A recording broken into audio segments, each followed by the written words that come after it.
quba kiyya dhiigseen qaama saalaa kiyya irratti hin dhangalaase.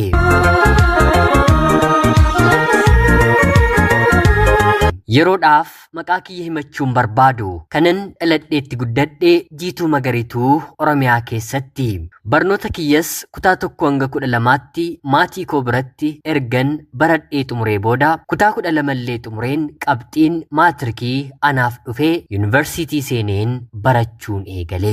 Ijoollummaa kootii kaasee barnoota kootti qaxaleedha. Hangan kutaa 8 gahutti barnootaan illee daree keessaa sadarkaadhaan hin baham. Kutaa 8 gara kutaa 9tti ergan darbee booddee garuu umriin shamarrummaa xiqqoo natti ulfaatee jaalallis na qabee barnoota kootti akka durii jabaachuun dadhabee mana haatii fi abbaan koo nu jiraachisanii keessaa manneen kireeffatanitu ture.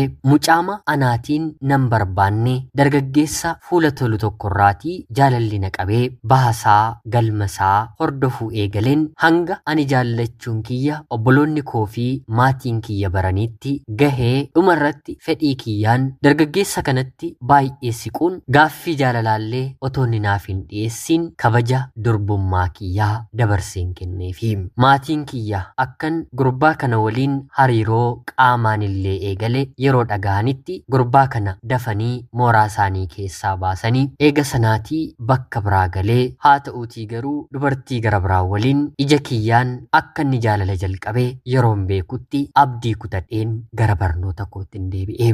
Haa ta'uutii garuu kun hundi waggaa 2 jechuun barnoota koo kutaa 9 kutaa 10 yeroon baradhu natti fudhateera. Abbaan koo nuyi ijoollee isaaf miti haadha koofillee baay'ee ulfaataadha. Hojjetaa mootummaa bulchiinsa magaalaa keessatti nama bakka guddaa qabu kaabinee kantiibaa fi bulchaa magaalaa keenyaallee ta'uun nama hojjetedha. Haa ta'uutii garuu haalli itti mana keenya bulchummoo akka mootummaa dargii humnaanidha. Kan keenyi reebamuun garafamuun homaa rakkoon qabu nuyi ijoolleedha. Haa ta'uutii garuu haadha kootti guyyaa guyyaadhaan jechuun haga danda'amutti reebaa tumaa bulaa. Haati keenyis isa wajjin ciisuu diddee yeroo hedduu nuyi ijoollee ishee waliin ciisti. Ana waliin ilmaan 7 dubartii 6 fi dhiira 1 dhumarratti dhalate haatiif abbaan koo waliin qabu. Anis mana keenya keessatti lammaffaa ta'een dhaladhe. Hangafa kiyya akkuma haati kiyya deessetti haadha isheef kenniteetti. Obboleettii keenya ta'uyyuu yeroo malakkoofnu beekna malee akka obboleettii haadha keenyaatti ishee yaannam. Isheenis ta'e nuyi jaalala obbolummaa wal biraatii hin qabnu. Abbaan koo haadha kiyyarraa qofa otoo hin taane kana durallee fuudhee ijoollee 3 godhatee gaa'ela sanammoo hiikee ilmaan isaallee nama gargaarudha. Haalli jibbinsa inni haadha kiyyaatiif qabu haati kiyya ijoollummaa isheetii kaasee isaatiin baay'ee kan jaallattu kan turee fi erganni fuudhee ijoollee godhateellee akka isa rakkisaa turte dhumarratti haati manaansaa haadha kiyya irratti isa shakkitee jennaan eegana shakkitee immoo jedhee ishee hiikeeti haadha kiyya fuudhee jaalala inni haadha koo waan hin qabneef jireenya bultii kiyya isa sirriirraa na kaachiste haadha manaan jaalladhurraan adda na baaste jechuun haadha koo yeroo hunda komata kanaafis reeba kanaafis tumaam. Haa ta'uutii garuu haati kiyya nama nani hin jaallanne waliin jiraachuu kiyyarra umurii koo guutuu tumameen harka isaatiin reebameen waliin jiraachuu naaf wayya jettee murteessitee inni otoo jibbuu isheen immoo jaallachaa har'allee waliin jiraatu. Karaa biraa immoo abbaan keenyi haadha kiyyaan kan jaallatu erga ishee waliin jiraachuu jalqabee milkaa'ina gurguddaa jireenya isaa keessatti galmeessiseera. Kanaaf jedhee qofa har'allee waliin jiraata. Waardiyaa ganda eegurraatii hanga miseensa caffee Oromiyaa ta'utti abbaan koo ol guddateera. Har'as mana mootummaa Oromiyaa keessatti bakka guddaa nama qabudha. Kanaanis jabaadheen akkuma saattuu qormaata kutaa 10ffaa maatirikii qabxii darbinsaa qofa argachuun gara kutaa 11ffaatti darbe. Kutaa 11ffaaf 12 barnootatti nan cima yeroon jedhu haalli isaa baay'ee na jalaa badee baay'ee na rakkise. Haa ta'uutii garuu akkuma saattuu jabaadheen qabxii darbinsaa kutaa 12rree amma sarga argadheen mooraa yuunivarsiitiin seenee yuunivarsiitii galeen barachuun eegalee si'a kana tooftaan dubbisuu ana jalaa bade haga tokko naaf deebi'ee seemisteeruma jalqabaallee qabxii gaarii 3.7 dubartoota keessaa daree keenyaa tokkoffaa ta'een gara seemisteera lammaffaatti barnoota injinaringiitiin hin darbee kanaan barattoonni biyya koos ta'e naannoowwan garaagaraa isheen barattuu cimtuudha jechuun nafaarsuu maqaa kiyya ol qabu eegalanii otuun barnoota kiyya seemisteera lammaffaa barachaa jiru qorumsa bara kanaatiif safuudha malee dhukkubni busaan eessaa dhuftee ishee kanan hin beekne barnoota irratti na qabatte. Haati koo dhuftee si fudhadhee gale malee yeroo naan jettu lakkii barnoota koo addaan kutuu hin qabu asumatti dhukkubsadheen asumatti fayyeen barnoota koo ittiin fufa malee jechuun hin dideeniin yeroo kanatti gaa ijoolleen biyya koo ani isaan beekus ani isaan hin beeknes wal waamanii abaluun mucaan barnootatti cimtuu taatee dhukkubsattee hospitaala jirti deemnee ni gaafanna jechuun wal sassaabanii dhufuun eegalu yeroo kanatti ijoolleen hangafan siinerii koo ta'an kana dura hin beekne waliin illee wal babbaruun eegalee dhufanii waaqayyoo siyaamaaruu jedhanii ana biraatii deebi'u kana keessatti dargaggoon tokko maallaqa ijoollee biyya koorraatii walitti qabee abaluu fi abaluun dhufuu hin dandeenye haa ta'uutii garuu walitti buusnee kana siif finneerra jechuun guyyaa lamaan yookiin immoo guyyaa sadiin dhufee na gaggaafachuu eegalee yeroo tokko ijoolleen mooraa yuunivarsiitii keessatti biizii ta'anii haalli mijachuuf ni dadhaba mitire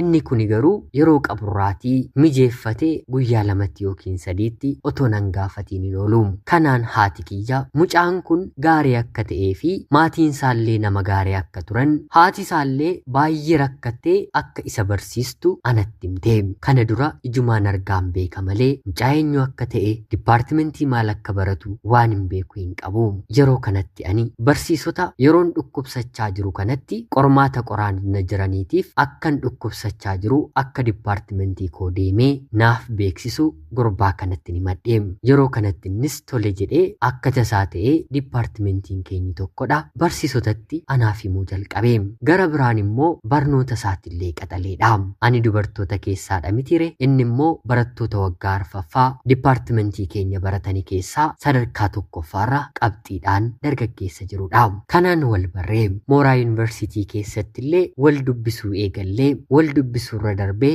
yeroo qayyabatu akka inni qayyabachuu barbaaduu fi bakka inni qayyabatutti akka inni na qayyabachiisu dargaggeessa kana gaafachuun hin eegalee tole jedhee innis na qayyabachiisuu eegalee haa ta'uutii garuu yeroo inni qayyabatuu fi yeroo inni moobaayilii tuttuqu bitaa natti galaa ani sa'aatii 2 sa'aatii 3 otoorraan ka'iin walitti fufiinsaan dubbiseen waa xiqqoon qabadhaa inni garuu daqiiqaa 15 daqiiqaa 30 dubbisee barullee sana xumuree gadi taa'ee moobaayilii tuttuqa geemii haasa'a darbee immoo kan natti hime jaalallee ni qaba isheetiif ni barreessa ni dubbisa jechuurra ni qoosa jechuutu gabaabaadha gaafa na dubbisiisu saffisuma isaatiif barnoonni suni galuuf anaafis naa galaa haalli itti nama qayyabachiisu ajaa'ibadha maarree anis baay'ee matti siquun hundaafuu jaalalleensaa as mooraa nuti barannu waan hin jirreef gurbaa kanatu hin jedhee kan koo godhachuu hin danda'a amalas waan qabuuf jireenya koo gara fuulduraatti illee hinnaaf ta'an ofiin jedhee kanaan haala naaf danda'amuutiin ofitti bituu na yaalee haa ta'uutii garuu jaalallee isaatiin baay'ee jaallataa guyyaa guyyaadhaan bilbilaa fi yoo ofiif moobaayila isaa keessaa kaardiin qabullee yoo ta'e liqeeffatee ijoollee daree isaarraa fuudhee otoo haasa'uu fixeera yoo ta'e immoo anarraallee bilbila fuudhee waliin haasa'aa booddee irratti anis baay'ee naafuu jalqabeen dhiirri bar dubartii umurii isaatiin qixxee jirtu waliin hariiroo uumuunsaa hagas mara haga dhumaatti isan deemsisu jedheen yeroon itimu jaalalli jaartii waggaa 80 fi dargaggeessa waggaa 20 walitti fiduu ni danda'a waa'ee koof waa'ee ishee keessa hin galiinii jedhee ifaaf ifatti jala muree natti hime kun immoo itti akkan boba'u akkan aaru na taasise qayyabachuudhaaf doormiitii baheen akka inni ana bira dhufee qayyabatuuf si'a 9 isatti bilbilaam otuma inni qayyabachuun barbaanneellee kottu na bira taa'i yookiin immoo na qayyabachiisin jedhaanii ijoollee ijoolleen dubartootaa biyya koo ofumaa dhamaata malee mooraa yuunivarsiitii kana erga seenee kaasee ijasaa isheerraa buqqiseen beekuu hin dhama'in jechuun anattaasa'u. Ani garuu abdii otoo hin kutiin jaalala kiyyatti hin fufeem. Barnoota waggaa tokkoffaas xumureen ganna biyya galeen jaalallee saashee jedhamtu sanallee bareen gara mooraa yuunivarsiitiitti deebi'eem. Dhugumatti jaalalleen isaa bareedduudhaam. Bareedinaanis anaatiin ni caaltiim. Haa ta'uutii garuu akka koo barnootatti cimtuu mitiim. Kutaa 12tti iyyuu kuuftee maallaqaan yuunivarsiitii kolleejjii Rift Vaalii barachaa jirtiim. Kana qofaa mitiim. Isa waliin otoo jirtu dhiirota garaagaraa hedduun illee erga yuunivarsiitii deemtee akka shakkamtu dhagaheen dhufeem. Maarreegaa kun akka inni ana waliin ta'uuf na gargaara mitiire wantan biyyaatii dhagahee dhufe hundumaa isatti himeem. Innis ishee shakkuu jalqabeem. Dhumarratti walitti bu'anii jennaan jaalalleensaa yoo na shakkite ta'e kunoo ammaa kaasnee waliin jiraachuu dandeenya. Barnoota addaan kutiitii hojii barbaaddadheen hojjedha waliin jiraanna jettee as mooraa yuunivarsiitii barannutti dhufte. Yeroo kanatti inni kanaan booddee waa'ee ishee natti hin dubbatiin. Hammam akka isheen na jaallattu anatu beekaa jedhee yaada kana narraa kute.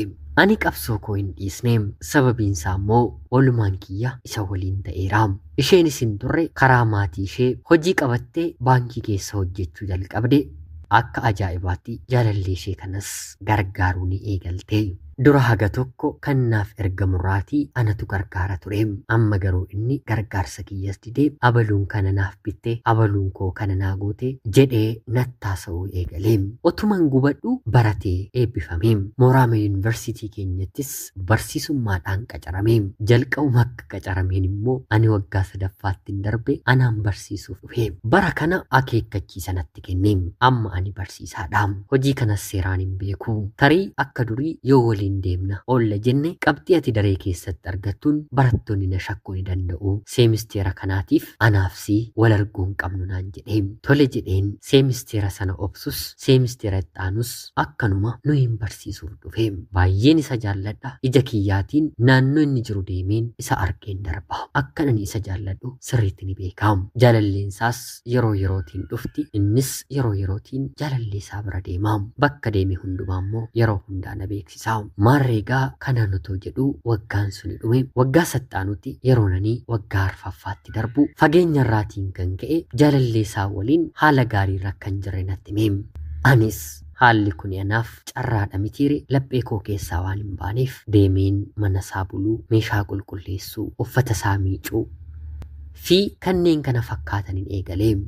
Inni garuu aarii jaalalleesaa dubartii kan jedhamtuti taphachuun qaba jedhee anaan otoo nan tuqiin hiriyoota kiyya dabareedhaan ittaasa'u jalqabeem. Maal tokkanatti dhagahamu tilmaamaa. Anatu dubartii keessaa fi abal waliin koottaa anaaf ishee walii galleerra manatti argisiisinaa jedhaam. Ergan fidee booddee deeminaan jedhaam. Seemisteera tokko guutuu kanaatiin hin gubadheem. Dhumarratti yeroon deemuuf ka'u hamma ammaatti anaaf ilaalcha maal qabdaa jedheen gaafadhiniim. Yeroo kanatti inni siitiin akka obboleetii koottiin si ilaalanaan jedheem. Anis garaa kutadheen gara biyyaa piraaktisisiif hin bayeetiin deemeem. Kanaan baatii 4 achitti dabarseen nama ta'e waliin illee achitti jaalala jalqabeen. Haa ta'uutii garuu yeroon achii ba'uu naaf milkaa'uu didee dhumarratti gara yuunivarsiitiitti hin deebi'eem. Dargaggeessi kuni achuma bakkan baradhutti carraa barnoota digirii lammaffaa barachuu jalqabeeraam. Ani immoo waggaa 5ffaan baradhaam. Maarreegaa si'a kana akkana jechuun natti dubbateem. Kanaan booddeenis kashlabbaa'uu hin barbaadu. Dubartii gaarii kabaja ishee eeggatte barbaadeen gaa'ila dhaabbadhaa. Hundaafuu jaalalleen koo abdii na kutachiistee jireenya gara biraa eegalteetii naan jedheem. Yeroo kanatti anis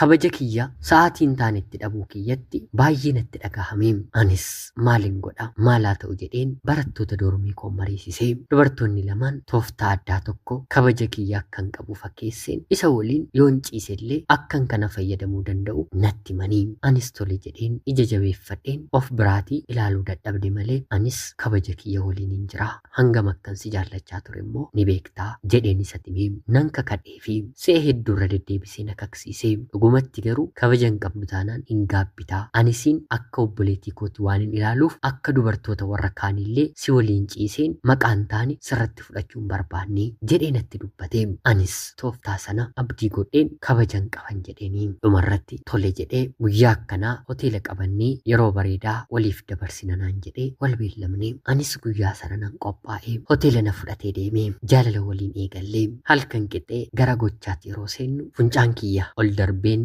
fincaa'een dhufa jedheen quba kiyya kuteen akka duraa sin dhorku kabaja kiyya siif kennuuf murteesseera jedheen dhiiga harka koorratti dhiigu ija isaa jalaa dhokseen qaama kiyya irratti qabeen akka inni dhangala'u godheen sanaan booddee sagalee iyya fakkaatu dubartiin reefu kabaja ishee fudhatamu yookiin immoo qaama dhiiraa argitu fakkeessitu akkan gorsametti fakkeesseen halkan sanaaf qofa naaf milkaa'ee ture. Quba kiyya dhiiges isa dhokseera. Haa ta'uutii garuu bulee ergananii isa biraatii deemee booda obboleessa isaatti bilbiluun abaluutiin hin fuudhaa kabaja ishee waliin hin argadhee mooraa kana keessa baratii barana eebbifamtii jedhee isatti himaam. Yeroo kanatti obboleessi isaa maaf qoostaa isheen immoo kabaja akkasii eessaa fiddee bara akkasii mucaa akkasiitu manuma isaanii keessatti kabaja ishee fudhate miti.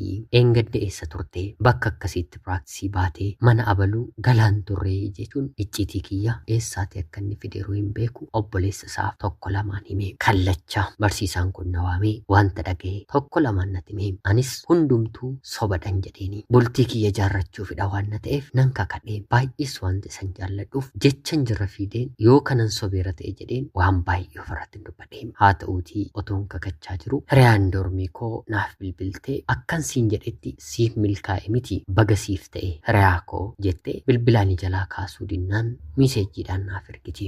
Miseejjiin suni otoo ijji keenya lamaan argu moobaayila koo keessa seenee moobaayilli kiyya immoo iskiriin lookii taatee miseejjii nama dubbisiisti. Yaada malee yeroo dubbisu maal gooteetudha jechuun hudhee achumatti na qabee na kakkabalee. Haati koyyuu abbaa koo reebamaa jiraat jedheen rukuttaasaa calluma jedheen dhoosee umarratti garuu waan goote dubbadhu yeroo inni naan jedhu lubbuuna keessaa baasuuf jennaan wantan godhe wantan isan jaalladhuuf akkan godhe ittiin himee. Kanaan innis amma dafiitii balbala kootii deeminaan jedhee balbala isaatiin deemee yoon ture kanaan ol na ajjeesuu danda'a jedheen sodaadhe. Kanaan garuu bulee naaf bilbiluun gara manaatti na waamee sin fuudhu haa ta'uutii garuu hanga ati mooraa kana keessaa eebbifamtee bahuu baatutti si waliin hin ta'a dubartii gara biraa waliin hariiroon jalqabu naan jedhee. Anis akka yaada kooti yaada isaa gara kiyyatti fidachuu nan danda'a jedheen barnoota koollee dhiseen uffata miicaa ciree laaqana irbaata hojjechaa fi kanneen kana fakkaataniin mana isaatti guyyaa guyyaatiin deddeebi'een isa tajaajiluun eegale. Haa ta'uutii garuu dhumarratti eebbifameen yeroon ba'u eebba koorratti illee dhufee baga gammadde naan hin jennee. Sababiin isaa immoo akka ani isa waliin jiru akka ani isa jaalladheeru maatiin koollee gurraa odeeffannoo ni qabu. Eebbifameen mooraa sanaa bahee qabxiillee nan qaba waan na ta'eef mooraa yuunivarsiitii keenya battalumatti mooraa keessatti tonuun hambisiin baatii 6 booddee anaa fi mucayyoo anaxxaantee qabxii qabdu tokkoon koottaatii dorgomaatii mooraa kanatti barsiisaa jechuun bakkan hojii dhabetti mooraa yuunivarsiitii kun na waamee. Anis qoramee riyaa koo waliin dabarree hojjechuu eegallee. Waliigalaan ergan mooraarraa eebbifamee fi hojii kana qabadhee garaagarummaa baatii 8tu gidduu keenya jira. Namni nan jaalladhu kun baatii 8 kana keessatti barattoota yuunivarsiitii dhufan ijoollee biyya keenyaa mucaa waggaa tokkoffaa dhufte tokko fuudhee jaarsa ergatee haadha mana isaa taatee mana isaa keessatti argee takka argeen eega sanaatii gara mana isaatti hin deebine bilbila isaa irratti sin bilbilee ishee waliin jiraachuu jalqabee waggaan lakkaa'amanii waggaa 1 waggaa 2 waggaa 3 fixee ijoollee 2 godhatee ammas darbee waggaa 4 fixee anachumatti barnoota digirii lammaffaa koo baradheen eebbifamee gaa'ela nan barbaada ijoolleen dhiiraa natti dhiyaatu gaa'ilaaf yeroo na fedhanii garuu isheen abaluutiin waggaa amma kanaa jaallatte abalu ishee fuudhee ishee hiikeera jechuun maqaa koof maqaa isaa walitti hidhanii namoota gidduutti naaf maxxansu.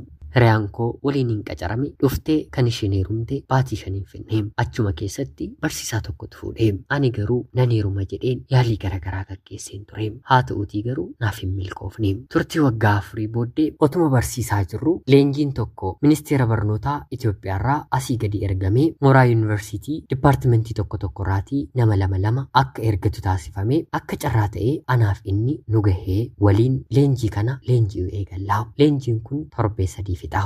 Raafuun hin danda'amu. Gareedhaan marii ni qaba. Anaaf inni duruu wal beekna waliin turre bakka tokkotti dhalanne mitire bakka kanatti dirqamni walitti nu fide. Bakki ciisicha keenyaallee wal maddiidha. Guyyaa 3 guyyaa 4 booddee adda adda ciisurra bakka tokko ciisna jennee waliin ciisuu eegalle. Yeroo kanatti jaalala dur addaan kunnetti deebine. Yeroo ati manaansaa bilbil gara siree isaa dhaqa ishee waliin bilbila xumuree immoo ana bira dhufa. Kanaan leenjii lamaan xumurree gara mooraa yuunivarsiitiitti deebine. Ammas yeroo deebinu araadni achitti jalqabne nu dhiisuu dide anis isa barbaacha innis anaan barbaacha yeroo waliif mijeessu eegarre. Gonkumaa haati manaansaa waan na beektuuf anis irratti hin bilbilu. Isa qofaatu bilbilee dafee bilbila kiyya balleessa. Turtii kana booddee garuu anis umriin kiyya waan deemeef yoo abbaa manaallee dhabe naman jaalladhu kanarraati daa'ima godhachuun qaba jedheen murteesseen nan ulfaa'ee nan daheesi. Haati manaansaa mucaa biyya kiyyaadha mitiire abbaa itti hin beeku. Daa'imni ani dahe hospitaalatti maqaan ani galmeesse maqaa abbaa manaa isheeti. Battaluma lola walitti buusanii atammayyuu ishee waliin jirtamoo himanni jedhu ka'ee maatiin gidduu seenanii wal jeeqanii dhumarratti dubbiin yeroo dadhabamu yoo barbaadde galii mucaan kan kiyyaa akkuma dhala koo sirraan qabuun jaalladhu kanallee nan jaalladha nan gargaaraan nan barsiisaan otoo siin hin beekin jireenya hin jalqabedha namni ni dogongora yoo barbaadde taa'ii yoo barbaadde deemi jedhee jala mureetime haadha ijoolleedha mitiire kanaan booddee yoo deemi rakkina gara biraa keessa waan seentuuf araaramanii waliin jiraachuu jalqabanii anoo dhiira nan barbaanne waggaa amma kanaa barbaachaan ture dhumarratti gaa'ela dhabeen immoo isumaaf kan hin dahe guddifattuu diqaalaan ta'e mucaa kiyyaaf gahaa ta'uu kootti ofitti na boonsus haa ta'uutii garuu turtii waggaa amma kanaa booddee balleessaan koo kun dhiira tokko irratti mucicci jedheen isa qofa waggaa amma kana ilaalaan turuun koo kufaatii kiyya har'aatiif sababa natti ta'e. Wanti isinitti himuun barbaadu dubartiin akkamillee yoo ilma dhiiraa jaallate si jaalladha jettee gaafachuu hin qabdu. Lammaffaa irratti immoo mallattoon jaalachuuf isheefillee itti argisiisuu qabdu murtaa akka ta'uu qaba. Sadaffaan sobuun gaarii miti. Durbadha jedheen sobuun koo akka inni na jibbu na taasise. Arfaffaarratti otoo gaa'ilattiin seeniin mana dhiiraa deemanii buluun heerumuurraan alatti hiika gara biraa akka hin qabne akka beektanii fi yeroo ammaa kanatti inni haadha manaasaa waliin nagaa ta'ee barnoota digirii sadaffaa isaallee walakkaa asitti walakkaa immoo biyya Jarmanitti barachaa jira. Ani immoo yoo rabbi jedhe bara 2019 barnoota digirii lammaffaa nan jalqaba jedhee abdii godheera. Heerumnillee yoo dhibe barnoota kiyyatiin fufaa. Obboleettii keessan Jiituu Magariituu Oromiyaa keessaatii ulfaadhaa nagayaatti galatoomaa.